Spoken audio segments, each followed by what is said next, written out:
善恶之报，五十而显。这句古老的佛家智慧流传千年，却鲜有人真正领悟其中深意。释迦牟尼曾道：人生如四季轮回，青春如春播种，壮年如夏耕耘。而立之年后的一切，不过是收获前种下的因果。那些隐藏在时光深处的善行与恶念，如同潜伏的种子，在人至半百之时，一朝破土而出，掀起命运的惊涛骇浪。这看似玄妙，实则是生命最朴素的真理：善恶终有报，或早或晚，只在50岁时，一切皆将如期而至。达摩出生于一个虔诚的佛教家庭，父亲是当地有名的居士，母亲则是佛寺的常客。幼时的他常跟随母亲前往寺庙献花礼佛。7岁那年，一场无常的瘟疫夺去了他母亲的生命。悲痛欲绝的父亲在49天的祭奠后，毅然决定将达摩送入寺庙，跟随当时德高望重的慧明大师学习佛法，希望他能够早日超脱世间苦难。因果轮回，善恶有报，这是慧明大师教给幼小达摩的第一句佛理。年幼的达摩似懂非懂，却将这句话牢牢记在心中。初入寺庙的达摩如同一张白纸，天资聪颖，记忆力惊人，不到10岁就能背诵大量经文，成为寺中备受瞩目的小沙弥。慧明大师视达摩如己出，倾囊相授，不仅教他佛法经典，还传授医术与天文地理知识。随着年龄增长，达摩的名声也逐渐在周边寺庙中传开，许多信徒特意前来拜见这位少年高僧，听他讲经说法。青灯古佛前，达摩日渐精进，但人性的弱点却在荣誉面前悄然显现。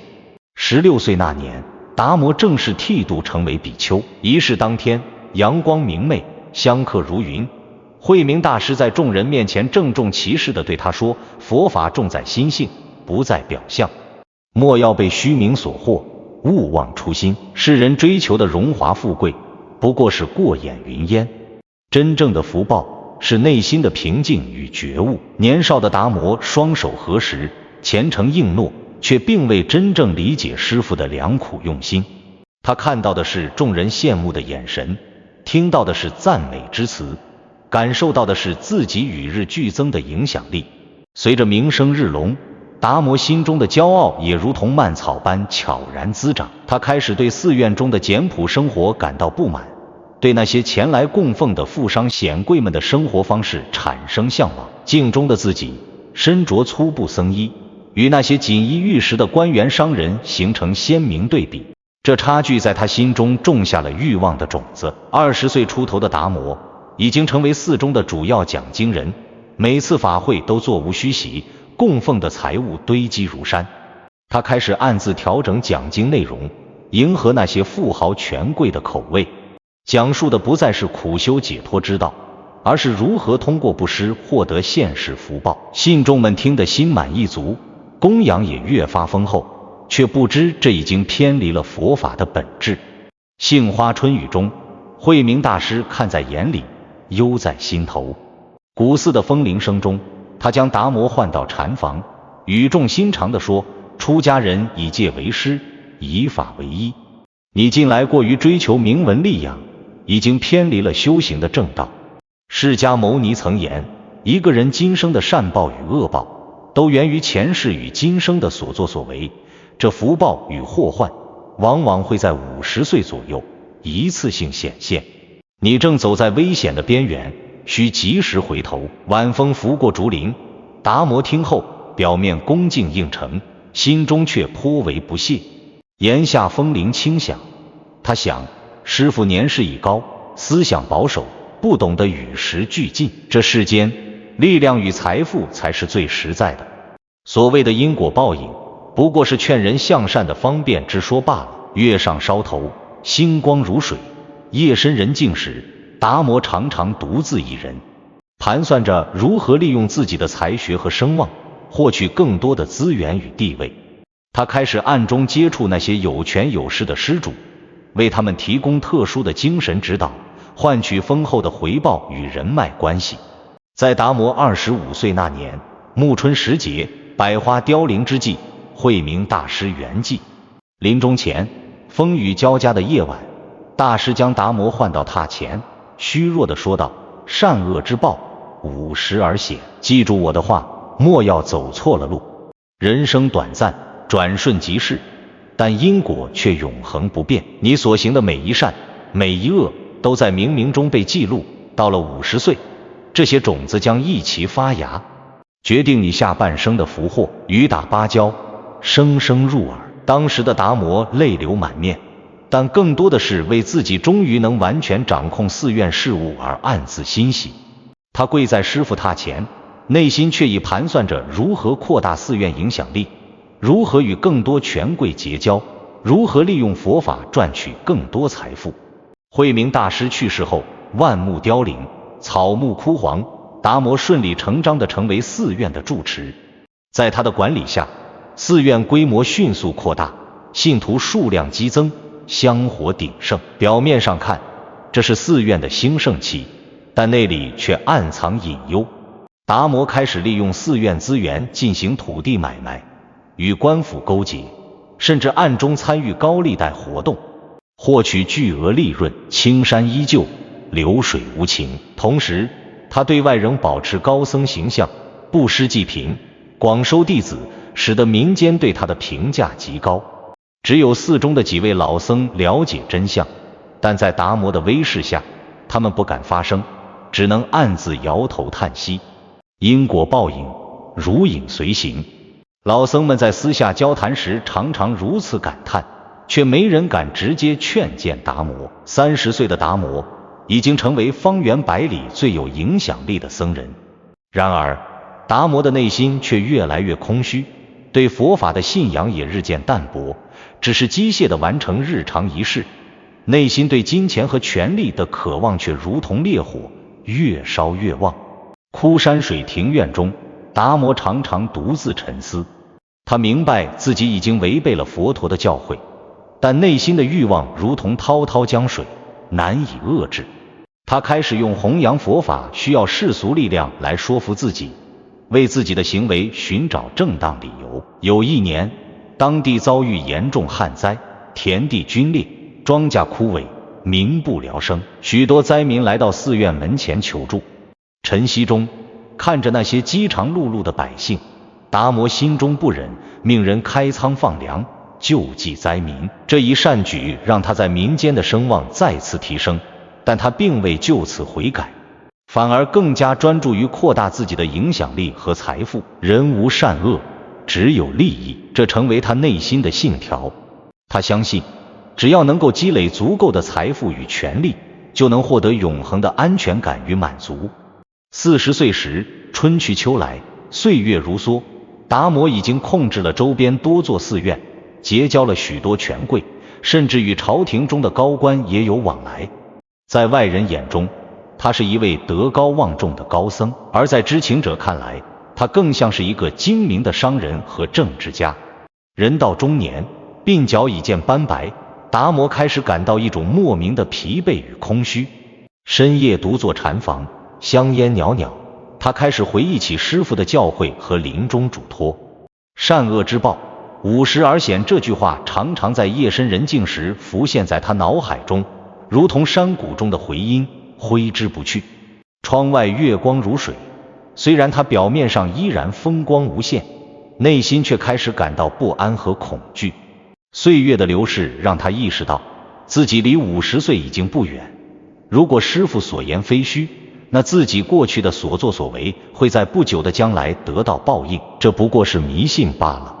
达摩常常这样安慰自己，却依然无法摆脱内心深处的不安。45岁那年，秋风萧瑟，达摩决定闭关修行3个月，希望能够重新找回初心。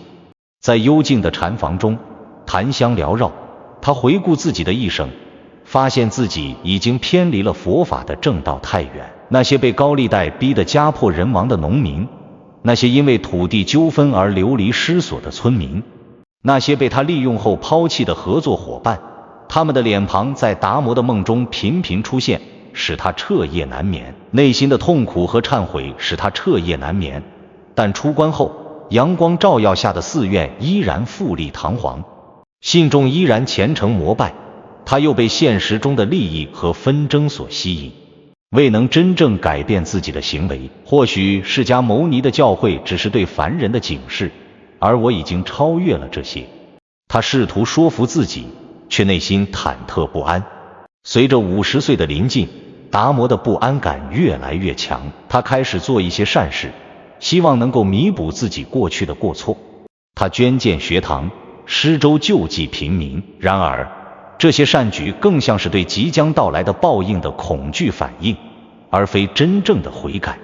达摩49岁生日那天，他做了一个可怕的梦。梦中，慧明大师带着他参观地狱，让他看到自己过去所作恶业将带来的后果。烈火燃烧，惨叫连连，那些被他伤害过的人都在地狱中受苦，而他们都对着达摩指指点点，仿佛在说，这都是因为你。惊醒后，达摩浑身冷汗，床单湿透。窗外，启明星已经升起，预示着黎明的到来。他坐在床边，双手颤抖，决定在50岁生日前夕开始一场严肃的闭关修行，希望能够真正忏悔自己的过错，重获新生。清晨的阳光透过竹帘，洒在禅房内的木地板上。达摩跪在佛像前，虔诚地忏悔自己过去的种种过错，祈求佛祖的宽恕与指引。闭关第7天，达摩听到寺外喧闹声不断，原本寂静的寺院突然变得热闹非凡，打破了他的宁静。他派使者出去查看，得知一位自称是来自西域的僧人正在寺外广场讲经，吸引了大量信众。达摩心中不悦，但想到自己正在闭关忏悔，便压下怒气，继续修行。接下来的几天，那位西域僧人的名声越来越大，甚至有人说他的佛法造诣远超达摩，这让达摩内心的嫉妒和愤怒之火熊熊燃烧。第15天，他终于按捺不住，结束闭关，准备会见这位挑战者。当达摩走出禅房，来到主殿时，他看到一个面容慈祥、年约60的僧人正坐在自己的位置上，周围围满了虔诚的信众。那位僧人抬头看见达摩，眼中闪过一丝复杂的神色，随后露出了温和的微笑。阿弥陀佛，达摩住持，久仰大名。西域僧人双手合十，声音清澈而悦耳。达摩心中升起一种奇怪的感觉，仿佛在哪里见过这位僧人，但又想不起来。他勉强回礼，问道：不知法师来自何处，法号为何？西域僧人缓缓走到达摩面前，低声说道：我来自你内心深处的忏悔，我的法号你应当记得。这一刻，达摩突然感到一阵剧痛从心口传来，他跪倒在地，眼前一片漆黑。思绪纷杂之中，他仿佛听到了师父慧明大师的声音：善恶之报50而显。当他再次醒来时，发现自己躺在禅房的床榻上，身边站着寺中的医师和几位弟子，他们的脸上都带着担忧的神色。师父，您昏迷了3天3夜，我们都很担心。大弟子慧能说道，声音中充满真诚的关切。达摩虚弱地问：那位西域来的法师呢？弟子们面面相觑，慧能困惑地回答：什么西域法师？最近没有外来的高僧到访啊。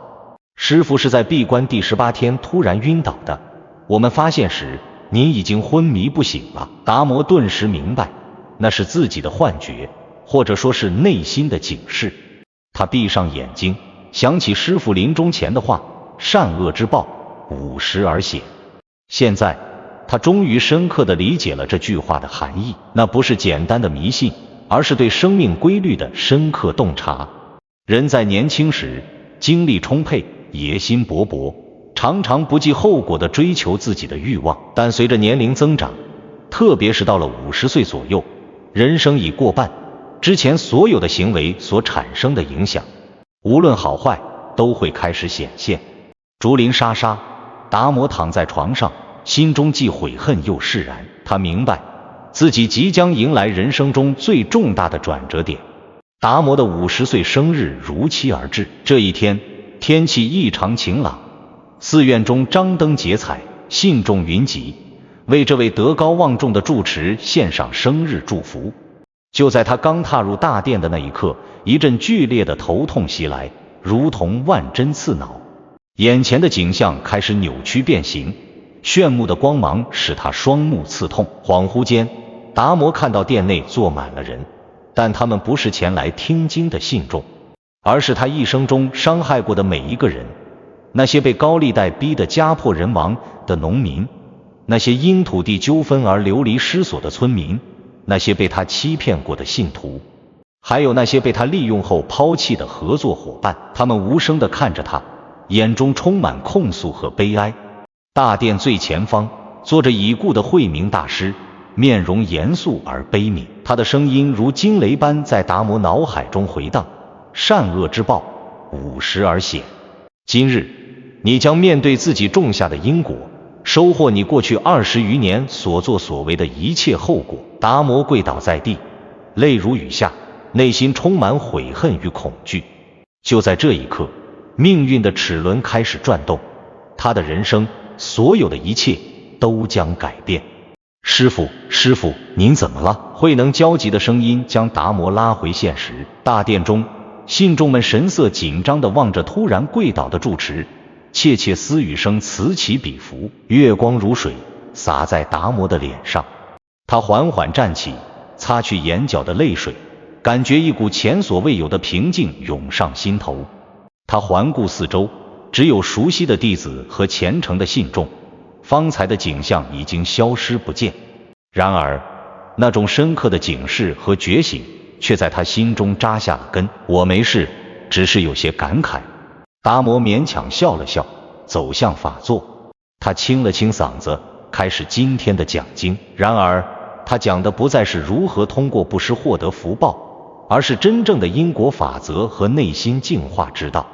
信众们有些不适应住持突然改变的讲经内容，但达摩的言辞中透露出的真诚与醒悟，却让很多人陷入沉思。人生在世，短短几十载，若只顾眼前利益，不思善恶后果，终将自食其果。法会刚开始不久，殿外突然传来一阵喧闹，马蹄声、铠甲碰撞声和粗暴的喊叫声打破了寺院的宁静。一队官兵闯入寺院，为首的是当地知府，他手持一道圣旨，面容冷峻，眼中闪烁着复杂的光芒。香炉中的烟袅袅上升，在阳光下形成一道光柱。知府站在大殿中央，高声宣布：达摩，你勾结朝中奸臣，暗中收受贿赂，参与谋反，证据确凿，奉圣旨，立即将你逮捕，押解京城审问。声音在大殿内回荡，达摩的弟子们顿时大惊失色，有的甚至要上前阻拦。信众们也一片哗然，难以相信这位备受尊敬的高僧会涉及如此重罪。然而，达摩却异常平静，似乎早已预料到这一切。这一刻，他想起了慧明大师的预言，终于完全理解了其中深意。这就是他的50岁报应，是过去种种恶行的必然结果。我随你们去，他平静地说，声音中没有一丝畏惧或愤怒，只有深深的接受与释然。然后他转向慧能，目光深沉，照顾好寺院，不要让大家担心。记住，无论发生什么，都要坚守佛法本心。随后，达摩被押上囚车，离开了他主持多年的寺院。押解途中，他们经过一片荒野，突然，一群蒙面人从林中冲出，袭击了押送队伍。刀光剑影中，惨叫声此起彼伏。在混乱中，达摩被一个蒙面人拉下囚车，带离了现场，藏入了深山之中。当他们停下来休息时，达摩平静地问：你是谁？为什么救我？蒙面人沉默片刻，然后缓缓摘下面巾，露出一张熟悉的面孔，是20年前被达摩用高利贷逼得家破人亡的农民之子，现在已经成为山林中的一名盗匪首领。岁月在他脸上刻下了深深的沟壑，但那双眼睛中的恨意却丝毫未减。我不是来救你的，男子冷笑道，声音中充满怨恨，我是来向你复仇的，但我想亲手了结你，而不是让你死在朝廷的刑场上。达摩叹了口气，平静地说，你有这个权利。我辜负了师父的教诲，做了许多伤天害理的事，今日能死在你手中，也算是一种因果报应，生死轮回，罪有应得。男子愣住了，他原本以为达摩会求饶或者反抗，却没想到会得到这样的回应。盗匪眼中的仇恨与困惑交织，他盯着达摩许久，终于开口，你变了。林间的风吹动树叶，发出沙沙的声响，不再是那个高高在上，是他人生命如草芥的达摩了。达摩苦笑，是的，我变了，但为时已晚，我所做的恶事已经无法挽回。如果你认为杀了我能够平息你的痛苦，我愿意接受。男子沉思片刻，眼中的仇恨渐渐被困惑和震惊所取代。终于，他放下了手中的刀，说道，我不杀你，不是因为原谅你，而是不想让自己变成和你一样的人。但你必须留在山中，永远不得踏入俗世一步，这是你的惩罚，也是你的救赎。就这样，达摩开始了他在深山中的隐居生活。他住在一个简陋的山洞里，每日汲水砍柴，过着最简朴的生活。起初，他常常想念寺院的荣华富贵，但随着时间流逝，内心的执着逐渐消融，取而代之的是从未有过的宁静与满足。在这片远离尘嚣的深山中，没有名利的诱惑，没有权力的争夺，只有朴素的生活和内心的对话。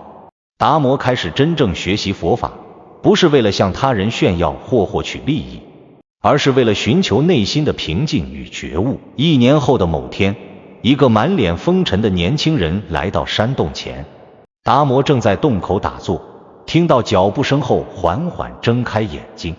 他认出来人是自己的小弟子明悟。师父，我终于找到您了。明悟激动地说，眼中泪光闪烁，您被冤枉了，那些罪名都是您在朝中的敌人栽赃的，现在真相大白，圣上已经下旨平反，请您回寺院主持大局。达摩听后并未表现出任何喜悦，只是平静地问，寺院现在如何？明悟告诉他，慧能已经成为新任住持，带领大家回归佛法本源，不再参与世俗事务。寺院虽然规模缩小，但佛法更加纯净了，信众减少了，但剩下的都是真正寻求心灵解脱的人。达摩点点头，微笑道，那就好，告诉慧能，我不会回去了，这里才是我应该在的地方。明悟不解，山风拂过他年轻的面庞，师父，您现在可以重获荣誉和地位，为什么要留在这穷山恶水之中？达摩看向远方的群山，眼中充满平和，因为我终于明白了佛法的真谛。名闻利养如过眼云烟，唯有内心的宁静与觉悟才是真正的财富。在这里，我找到了从未有过的平静和满足，这就是佛陀所说的涅槃境界。风拂松涛，明悟虽然不完全理解，但看到师父脸上前所未有的安详，也不再多言。离开前，他留下了一些生活必需品和经书，并承诺会定期来看望师父。春去秋来，花开花落，达摩继续他的山居生活，白天砍柴挑水，晚上诵经冥想。随着季节更替，他的心灵逐渐获得了真正的解脱。有时，附近村庄的村民会来向他请教问题，他也会简单解答，但从不主动传道。一棵大树在山洞旁茁壮成长，成为达摩静坐冥想的好地方。树下的青草如同柔软的地毯，山间的清风带来远方的花香。在这样的环境中，达摩渐渐忘却了外界的纷扰，内心获得了前所未有的安宁。松林沙沙，溪水潺潺。3年后的一天，一位面容憔悴的中年男子来到山洞前，达摩一眼认出他是当年被自己高利贷逼得妻离子散的商人。岁月的沧桑在那人脸上留下了深深的痕迹，曾经富态的身躯如今已经瘦削不堪。你来杀我的？达摩平静地问，声音中没有一丝恐惧。商人摇摇头，长长的叹了一口气，不，我是来求你救我儿子的。他得了怪病，城里的大夫都束手无策。我听说你隐居在此，精通医术，特来求助。达摩内心涌起一股复杂的情感，眼前这个男人曾经是他受害者之一，如今却放下恩怨，为了儿子来向他求助。带我去看看吧，达摩最终说道，声音温和而坚定。他随商人来到村中，为其子诊治。凭借当年师傅传授的医术，达摩成功治愈了孩子的病。看着孩子苍白的脸色渐渐恢复红润，商人跪地感谢，泣不成声。达摩却摇头道，不必谢我，这是我欠你的。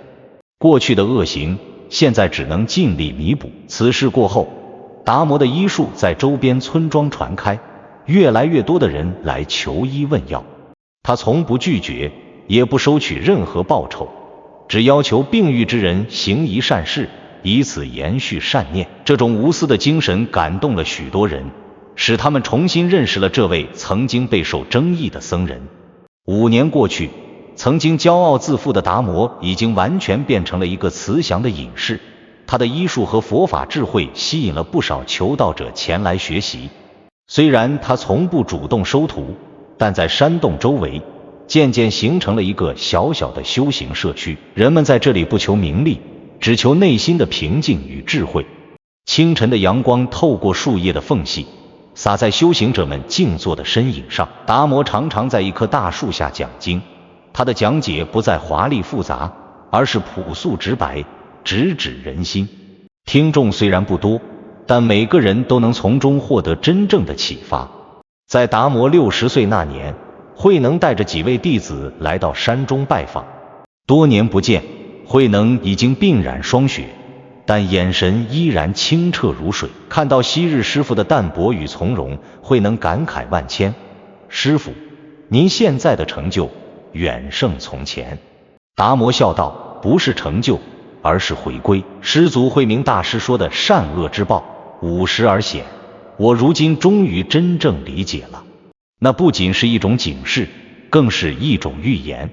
慧能好奇地问，师父，您能否解惑？达摩看向远方，缓缓道，50时之前，我们忙于积累，无论善恶；50时之后，过往的种子开始发芽结果。我的恶业带来了灾难和痛苦，但也正是这灾难和痛苦，让我有机会重新开始，最终获得真正的解脱。这就是因果循环的妙处。释迦牟尼告诉我们，善恶报应不是简单的惩罚与奖励，而是给予我们觉醒的机会。慧能若有所思地点点头，眼中流露出对师父的敬佩之情。临别前，他请求达摩回寺主持一次法会，让更多的人能够受益于他的觉悟。达摩婉拒了这个请求，我的道场就在这山中，不在寺院高墙之内。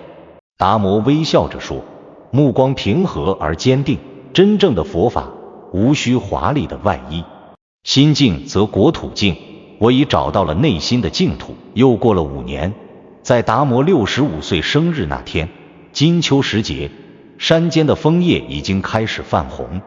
他正在给一个生病的孩子诊治，小心地为孩子把脉，开出药方。阳光透过树叶的缝隙，在他银白的头发上跳跃。突然，一阵熟悉的钟声传来，清脆而悠远，虽然四周并无寺庙。达摩抬头望去，眼前仿佛出现了一幅奇异的景象。师父慧明大师站在山洞口，向他微笑招手。大师的形象如同晨雾一般虚幻，却又栩栩如生。微风拂过，带来阵阵花香。达摩明白自己的时间到了，他嘱咐孩子的母亲如何用药，温和地抚摸了一下孩子的头，然后他平静地走回山洞，盘坐在那棵见证了他10多年修行的大树下，闭目合掌，面带微笑。次日清晨，第一缕阳光穿过云层，洒在山洞前的空地上。前来求医的村民发现达摩已经圆寂，脸上带着安详的微笑，仿佛只是睡着了一般。人们按照他生前的嘱咐，将他安葬在山洞旁的大树下，不立碑，不见祠，只在树干上刻下达摩安息4个字。然而奇妙的是，次年春天，那棵树下开出了从未见过的奇花，白色的花瓣上带着淡淡的紫色纹路，散发出沁人心脾的檀香。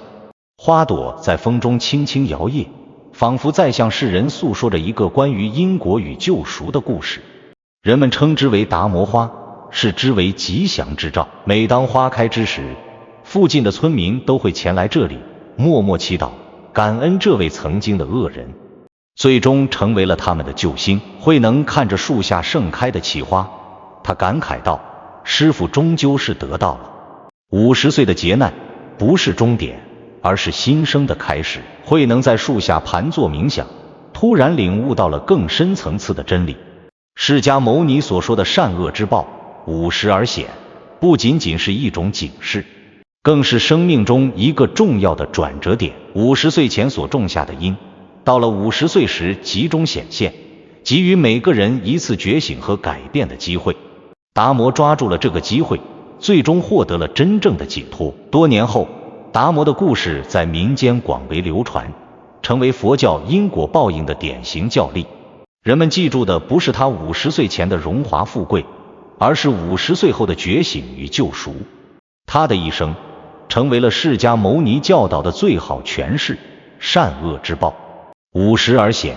但无论善恶，都给人提供了重新选择的机会。如果你喜欢佛学内容，记得点赞和订阅，不错过每一次深刻的分享和启发。让我们一起探索佛法的智慧。